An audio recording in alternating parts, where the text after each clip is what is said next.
wabarakatuh. Waalaikumsalam warahmatullahi wabarakatuh. Teman-teman, sebagaimana soft itu paling depan dipenuhi. Kan nggak mungkin kita bilang sawu suku vakum, karena bukan sholat. Jadi mohon kiranya teman-teman bisa memenuhi soft paling depan supaya bisa memperhatikan materi dengan seksama ya. Tidak jadi masalah. Duduk di depan, duduk di belakang, tapi lebih baik duduk di depan ya. Kakak dua, mari. Kakak dua tiga di belakang. Mari kakak di belakang. Terlalu mundur.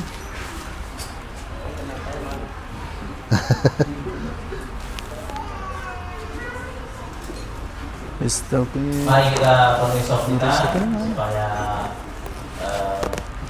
bisa menyimak kajian ini dengan lebih baik. Baik teman-teman semuanya,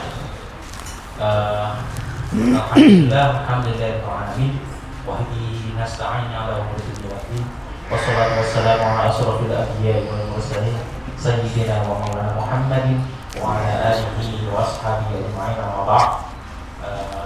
Yang kami hormati Habib Fatin, yang terhormat saya panggil Gus atau Ustaz ya? Sama aja. Nama saja. Materi gantian kita yang masih muda ini, Ustadz Ahmad Syahrul Syukur, dan teman-teman dari Majelis Batu Jaga yang telah luar biasa memberikan kita fasilitas untuk ngaji bareng-bareng di hotel. Jarang-jarang kita kajian di hotel toh. Dulunya kita kajiannya di kafe. Cuma karena kafe langganan kita tuh sudah ada biliar, nggak mungkin kita lagi ngaji di sana bagus sodok toh. Jadi kita alhamdulillah mendapatkan fasilitas yakni di hotel Grand Habib. Ya mungkin kalau ada teman-teman yang memiliki jaringan ke tempat-tempat yang lebih bagus atau tempat-tempat yang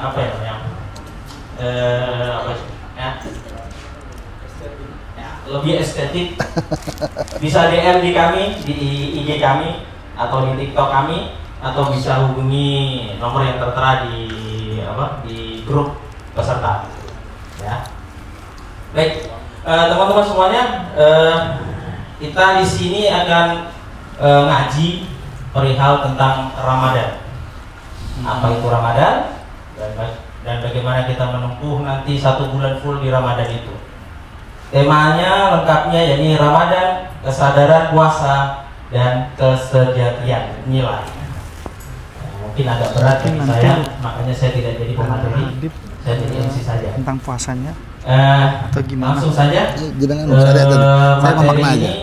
Mungkin ente puasa syariatnya dari sedikit ya. Nanti juga kita memaknai sedikit. Kepada Ustaz Apa yang ngaji dulu? Ngaji dulu biasa. Ngaji dulu langsung.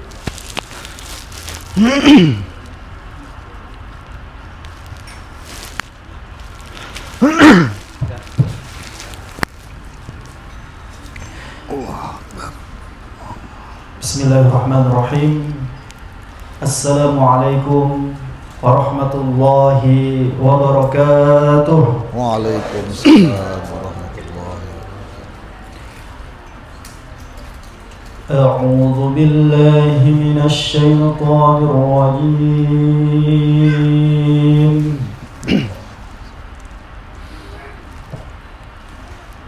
Bismillahirrahmanirrahim. Allah. Ya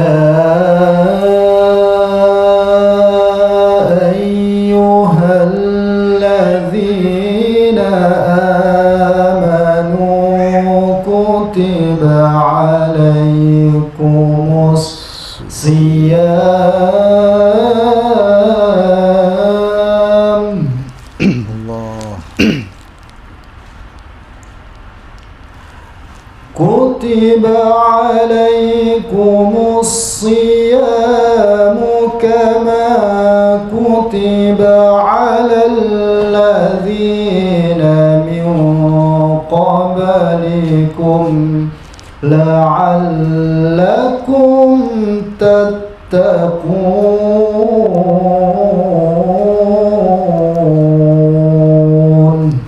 الله.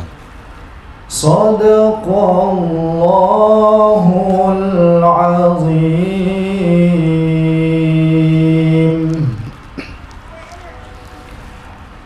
Aku berlindung kepada Allah dari godaan syaitan yang terkutuk dengan menyebut nama Allah yang Maha Pengasih lagi Maha Penyayang. Wahai orang-orang yang beriman, telah diwajibkan atas kalian berpuasa sebagaimana telah diwajibkan atas orang-orang sebelum kalian, agar kalian bertakwa. Maha benar Allah dengan segala firman-Nya.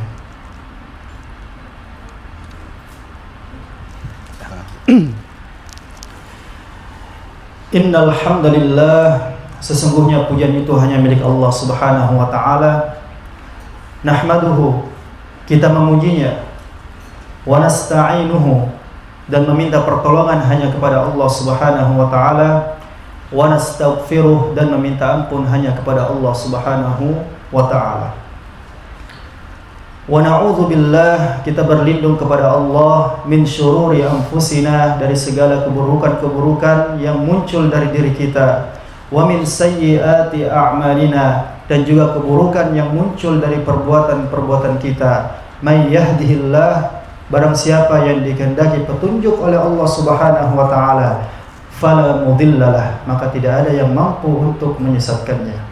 Wa may yudlilhu, dan barang siapa yang dikehendaki sesat olehnya, oleh Allah Subhanahu wa taala, fala hadiyalah, maka tidak ada yang mampu untuk memberinya petunjuk.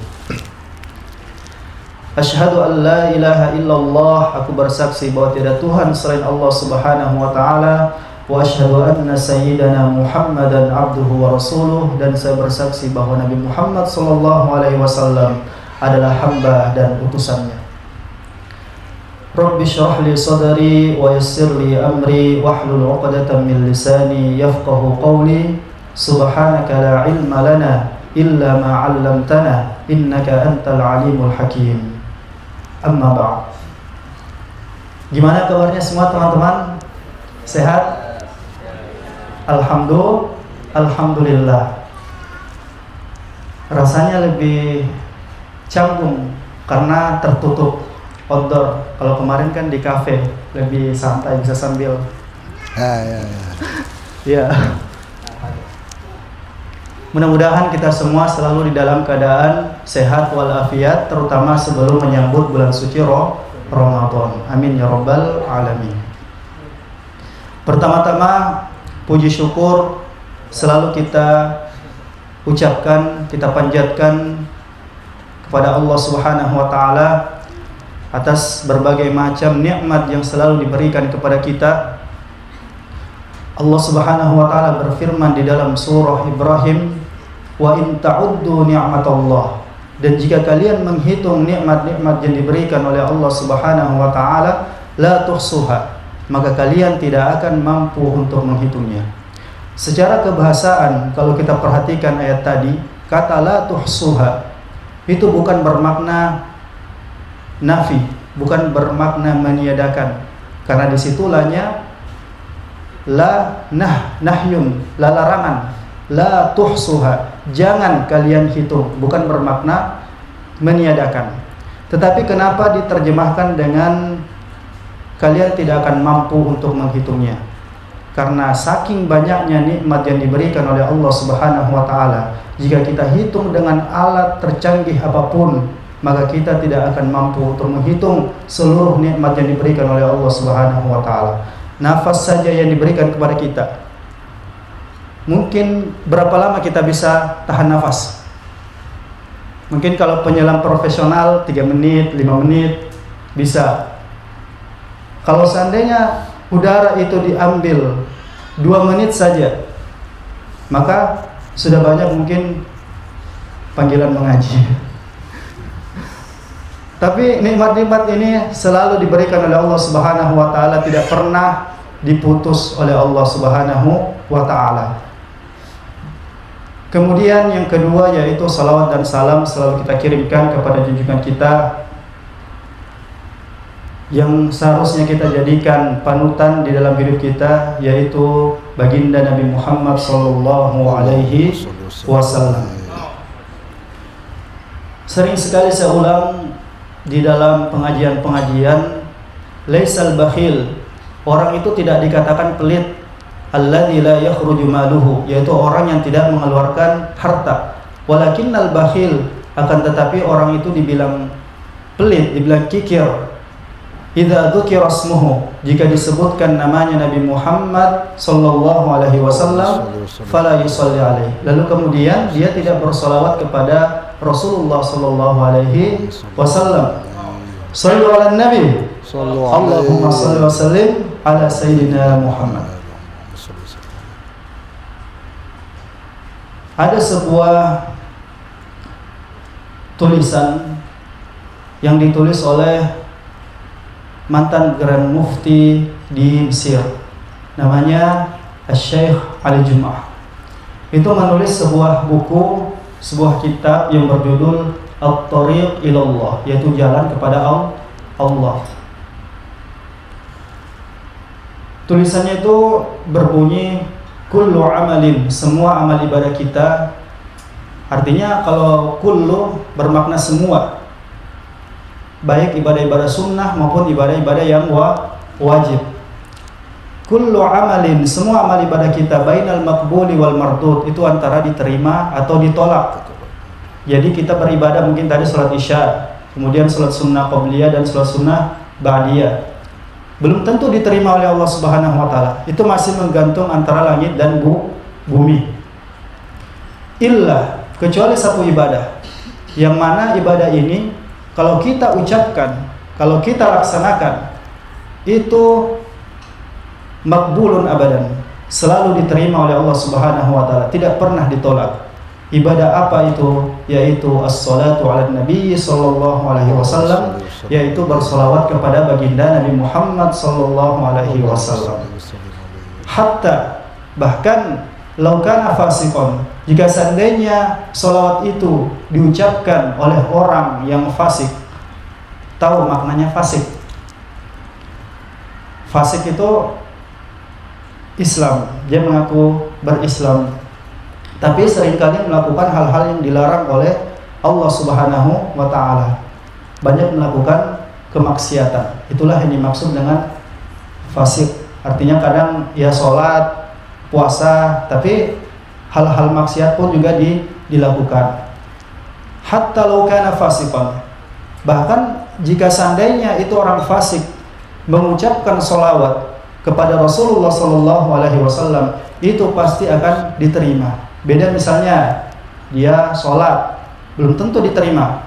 Puasa belum tentu diterima, tetapi sholawat itu pasti akan diterima, bahkan jika itu keluar dari mulutnya seorang pelaku maksiat. Jadi marilah kita jadikan sholawat itu salah satu amalan kita, rutinitas kita, zikir, salah satu zikir kita, zikir harian kita, guna mendapatkan fadilah. Apa fadilahnya? Di dalam hadis Nabi SAW, Rasulullah bersabda, "Man shalla alayya salatan," siapa yang bersolawat kepadaku, kepada Nabi Muhammad SAW, fa sallallahu alaihi asyara, maka Allah akan membalasnya dengan 10 kali lipat solawat. Pertanyaannya, bagaimana solawatnya Allah kepada kita? Kalau kita bersolawat dengan mengucapkan Allahumma sholli ala Muhammad, terus Allah bersolawat kepada kita dengan cara apa? Dijawab oleh Allah Subhanahu wa taala di dalam surah Al-Ahzab, huwallazi, dialah Allah Subhanahu wa taala, yusalli alaikum, yang bersolawat kepada kalian, kepada kita, kepada manusia. Untuk apa Allah Subhanahu wa taala bersolawat kepada manusia? Liyukhrijakum minaz zulumati ilan nur, yaitu untuk mengeluarkan kita semua dari kegelapan ilan nur, kepada cahaya. Karena pada hakikatnya manusia itu makhluk pendosa. Namanya saja manusia, berasal dari kata nasya yang artinya lupa. Mansiya, tempatnya lupa. Bukan manusia namanya kalau tidak pernah melakukan kekhilafan, salah, dosa. Kita semua adalah pendosa di sisi Allah Subhanahu wa taala, dan sebaik-baik pendosa adalah mereka yang selalu bertaubat kepada Allah Subhanahu wa taala. Itulah tadi seremonial yang umumnya kita temukan ketika ingin memulai sebuah acara, kajian atau apapun, itu selalu dimulai dengan ucapan hamdalah dan sholawat kepada Nabi Muhammad SAW. Tetapi jangan dimaknai hanya pelengkap, hanya sebagai seremonial saja. Tetapi disitulah pentingnya, karena seorang muslim selalu menyandarkan apapun itu kepada Allah Subhanahu wa taala dan selalu mengucapkan sholawat kepada baginda Nabi Muhammad SAW. Yang saya hormati dan yang saya muliakan, guru kita yang alhamdulillah merupakan suatu keberkahan beliau bisa berada di tengah-tengah kita, Habib Fatir. Kemudian yang saya hormati, mungkin lagi di luar, Bapak Direktur Majelis Baku Jaga, teman dan sahabat saya. Berikut dengan jajaran-jajarannya yang juga merupakan teman-teman saya. Yang saya hormati, yang saya muliakan juga para hadirin, para hadirat, para teman-teman yang beberapa sudah saya kenal, ada juga yang belum. Insya Allah mudah-mudahan dari majelis ini bisa mempererat tali silaturahim kita bersama-sama. Amin ya rabbal alamin. Sebuah tema yang diambil pada kajian Majelis Baku Jaga yang ke-6 ini itu berkaitan dengan puasa dan penerapan nilai-nilai yang terkandung di dalam puasa itu. Puasa itu berarti merupakan syariat dari Allah Subhanahu wa taala. Jadi kalau saya bahasakan yaitu bagaimana kita bisa menjadikan atau konsep syariat yang sudah diwajibkan oleh Allah Subhanahu wa taala, mengkonseptualisasikan, setelah dikonsep kemudian pengaktualannya bagaimana, nilai-nilainya apa yang bisa diterapkan di tengah-tengah kita, baik antara sesama muslim maupun dengan orang-orang yang berada di luar dari agama Islam. Jadi konseptualisasi syariat di tengah-tengah masyarakat majemuk, karena mengingat kita ini berada di kota Jayapura, yang mana tadi saya dapat ide ini dari beliau ketika berbincang-bincang. Wah, ini bisa juga kita sampaikan, karena mengingat posisi kita di Jayapura ini minoritas atau mayoritas? Sedikit ya, beda kalau misalnya kita di Sulawesi Selatan atau di Jawa. Makanya suatu hal yang positif tadi saran dari guru kita, bagaimana nanti Majelis Baku Jaga itu menjadi resmi begitu, diresmikan, baik berbentuk yayasan atau apapun itu, dan mudah-mudahan kedepannya bisa dimudahkan urusannya. Amin ya rabbal alamin. Sebenarnya ini berdasarkan dari pengalaman pribadi.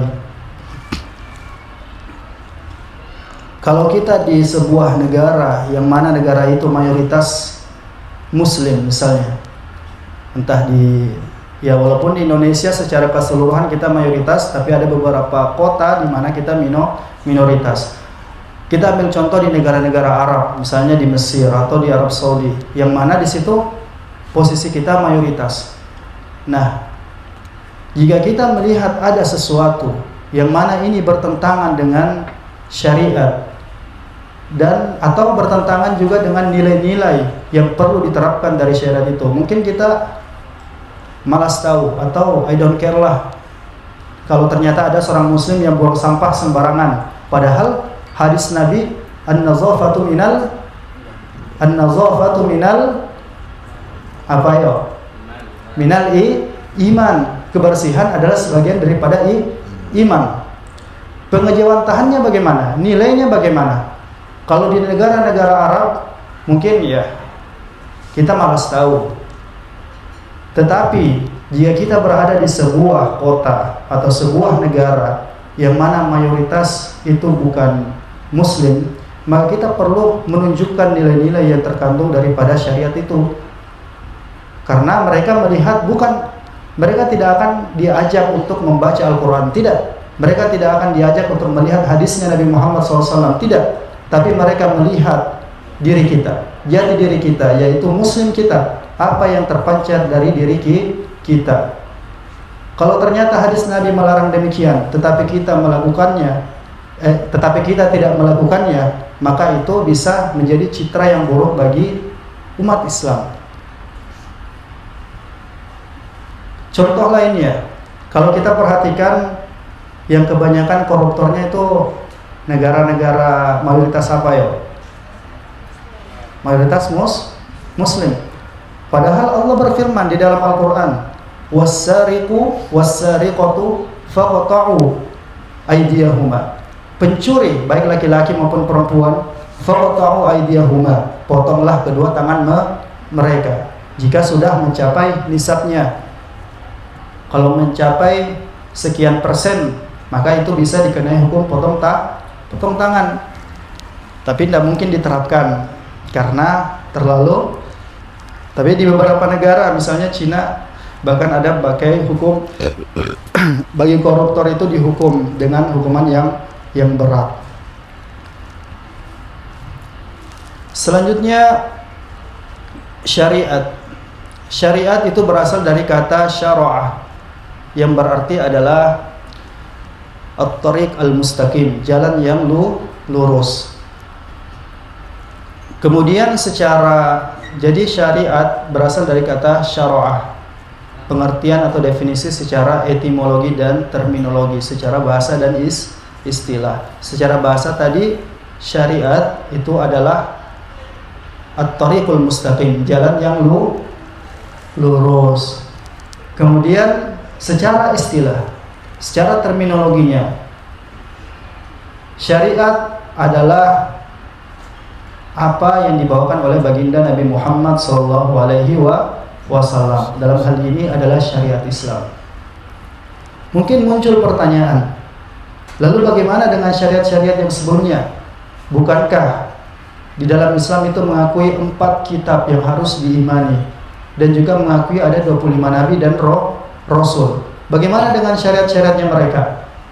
Tentu tetap kita imani, karena berdasarkan dari rukun-rukun iman yang ada, kita wajib mengimani apa yang terkandung di dalam kitab Zabur, Taurat, dan juga kitab Injil, selama itu masih dalam konteks yang belum dirubah begitu.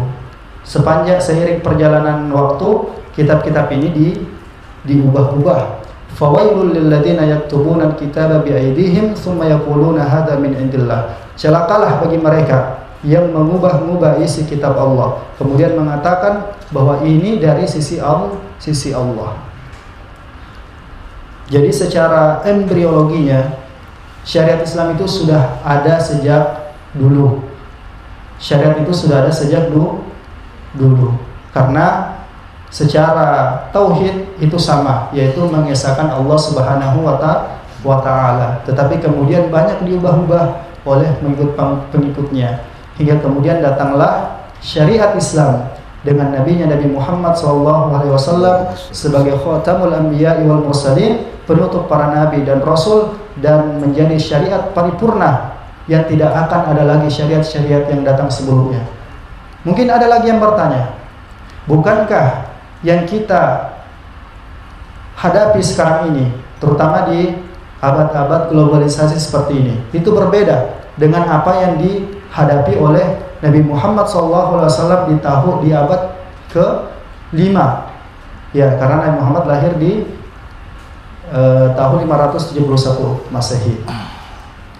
Maka di sini para ulama itu membuka pintu ijtihad agar bagaimana syariat Islam itu tetap kompatibel, tetap selaras dengan perkembangan zaman. Tetapi dengan catatan, selama itu bukan hal-hal yang bagaimana Ustaz? Selama itu bukan hal-hal yang sabit, yang tetap.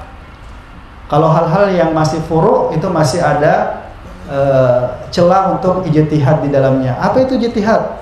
Yaitu merumuskan hukum, tetapi dengan penggalian dalil-dalil Al-Quran dan As-Sunnah. Digali kembali, kemudian dari hal itu melahirkan sebuah hukum. Begitu. Ya mungkin ini bukan tempat kita membahas tentang hal ini. Kembali tentang nilai-nilai, saya ingat dengan perkataan dari salah seorang tokoh pembaharu Islam di awal-awal ketika jatuhnya khilafah Islamiyah. Itu beliau bernama Jamaluddin Al-Afghani. Itu memberikan sebuah ide tentang pembaharuan. Pernah Jamaluddin Al-Afghani itu melakukan perjalanan ke negara-negara barat. Kemudian setelah dari sana dia kembali ke negara-negara mayoritas Islam. Kemudian menyampaikan begini, sungguh saya banyak melihat nilai-nilai Islam itu banyak dipraktekkan di negara-negara barat, yang mana hal ini notabene tidak ada kaitannya dengan syariat Islam. Orang-orang barat kan kebanyakan tidak beragama Islam, bahkan ada yang tidak beragama sama sekali, tetapi mereka bisa menerapkan nilai-nilai walaupun tanpa ada mereka bukan umat Islam. Jadi perlu, kalau kita mau kembali ke jati diri kita sebagai seorang muslim, kita harus memahami syariat itu, kemudian bagaimana implementasinya di tengah-tengah masyarakat. Ya, mungkin sebelum saya tutup, saya ingin menyampaikan yang terakhir tentang kenapa syariat Islam. Di dalam matan Asy-Syatibi itu disebutkan bahwa ada sebuah kata yang disebut dengan maqasidul khamsatil ulya, 5 tujuan utama. 5 tujuan utama kenapa syariat itu diterapkan. Yang pertama adalah hifzuddin, yaitu untuk menjaga agama.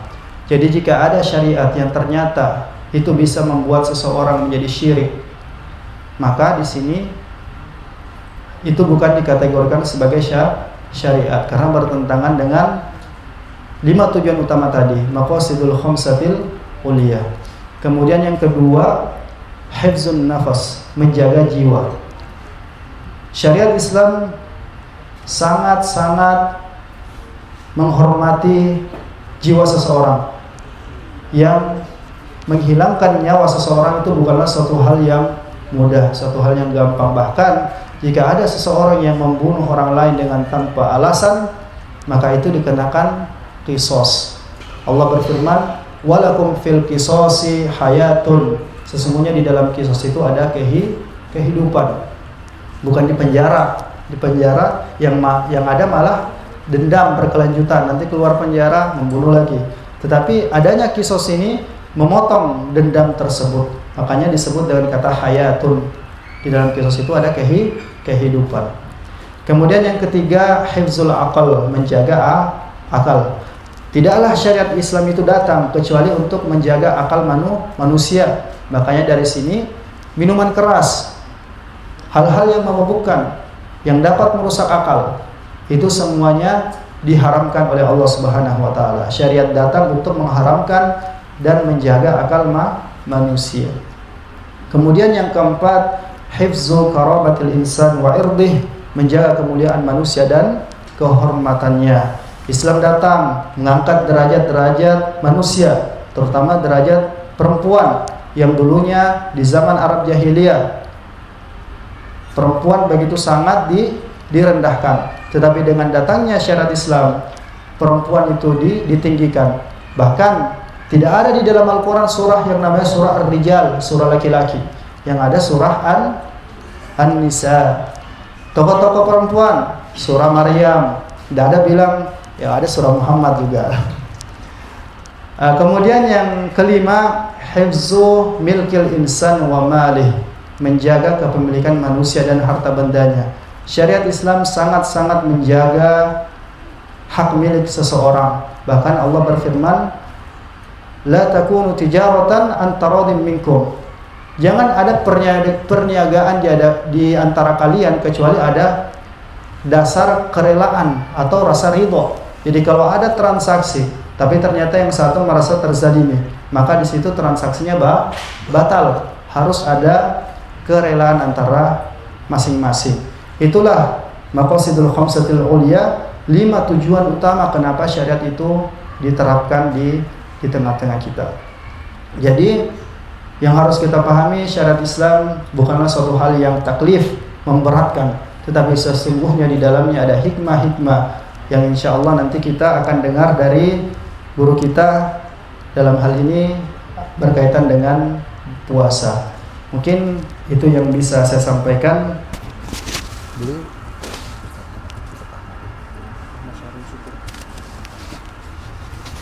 Saya kembalikan kepada moderator.